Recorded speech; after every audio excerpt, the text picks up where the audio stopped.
যারা নিয়মতান্ত্রিক রাজনীতি না করে গায়ের জোরে সন্ত্রাসী করে নিজের মতামত চাপিয়ে দিতে চায়, সেগুলোকেই পৃথিবীর বিভিন্ন জায়গায় ব্যান্ড করা হয়। যারা জনগণের মতামতের ভিত্তিতে নিয়মতান্ত্রিক রাজনীতিতে আসে, তাদেরকে কোনোখানে ব্যান্ড করা হয় না। তাদেরকে যদি নির্বাচনে অংশগ্রহণ করতে না দেওয়া হয়, যেটা আমি একটু বললাম, তাহলে 50 ভাগ লোককে বাদ দিয়ে হাসিনা সরকার, ফেসিবাদ যাকে বলছেন, সে যে কাজ করছে এখন সেই কাজই হবে। আওয়ামী লীগকে বাদ দিলে এবং জাতীয় পার্টিকে বাদ দিলে অর্ধেক লোক নিয়ে নির্বাচন হবে। সেই নির্বাচন কোনো সময় অবাধ সুষ্ঠু নিরপেক্ষ নির্বাচন করা বলা যাবে না। আর এটা আমাদের পরিষ্কার কথা। প্রতিটি রাজনৈতিক দল, যেগুলো বৈধ রাজনৈতিক দল, তাদেরকে সঠিকভাবে নির্বাচন করার সুযোগ দিতে হবে। আর উত্তরপাড়া এই পর্যন্ত এখানে রাজনীতিতে কোনো রকম অংশগ্রহণ করেছে এটা আমাদের জানা নেই। তবে এখন পর্যন্ত আমাদের বিপদ আপদ জারি হয়েছে নাগরিকদের, সেটা পুলিশ যেখানে অকার্যকর হয়ে গেছে, সেনাবাহিনী যেখানে গেছে, সেখানে আমরা কিছুটা হলো রিলিফ পেয়েছি।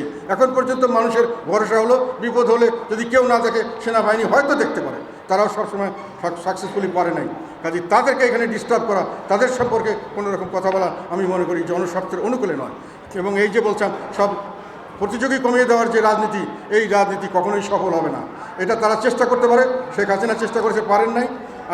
আমার মনে হয় না তারা পারবেন, তারা চেষ্টা করে দেখতে পারেন। আমরা এর জন্য উই ডোন্ট মাইন্ড। আমাদের লোকদের কাছে একটাই শুধু অনুরোধ, বি ভিজিবল, জনসমক্ষে থাকো। তোমাদেরকে নির্মূল করার যে মানুষের মনে একটা তোমাদের সম্পর্কে ভুলে যাওয়া এবং তোমাদের মধ্যে হতাশা, এই সৃষ্টির জন্যই এরা এই সমস্ত পায়তারা করছে। এইসব পায়তারার সঙ্গে আমরা যথেষ্টভাবে আমরা ওয়াকিবহাল আছি এবং এইসব পায়তারা মোকাবেলা আমরা জীবন দিয়ে হলেও করবো। যেখানে আমাদেরকে বাধা দেবে সেখানেই প্রতিরোধ করা হবে, জীবন দিয়ে। আপনি ঢাকা গেলে আপনাকে অ্যারেস্ট করা হবে। আপনি বরং রংপুরে থাকেন, রংপুরের লোক আর সামনে আপনাকে অ্যারেস্ট করতে সরকার সাহস করবে না। এটাতে আমি আমার অন্তর থেকে এই জিনিসটাকে আমি অত্যন্ত সুন্দরভাবে গ্রহণ করেছি। আমি অ্যারেস্ট হওয়ার জন্য ভয় করি না।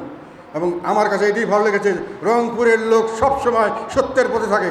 ওরা গতানুগতিক ধারায়, মানে বটডালিকা প্রবাহে গা বাঁচিয়ে দেয় না, সত্যের পথে দাঁড়ায়। সেটা তারা দেখেছে এরশাদ সাহেবের সময় আন্দোলন, যখন 91-এর পরে যখন এরশাদ সাহেবকে নিয়ে আন্দোলন করা, রংপুরের লোক সারা দেশ একদিকে, রংপুরের লোক আরেকদিকে গিয়ে এরশাদ সাহেবকে রক্ষা করেছে। একই সঙ্গে আমি এটাও বলতে চাই, আমাদের এই রংপুর এইসব এলাকার মানুষের একটা ইতিহাস আছে, যেটা নুরুল দিনের ইতিহাস।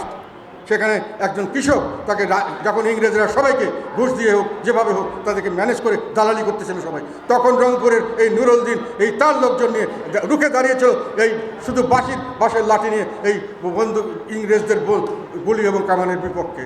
তারা বলছিল, তো এই কথাটা এখনও ইতিহাস আছে যে কি, জাগো বাহে কণ্ঠে সবাই। সেই রংপুরের লোক আবার উঠবে। এবার রংপুরের থেকে এই আন্দোলন আমি চাই, জাগো বাহে কণ্ঠে সবাই।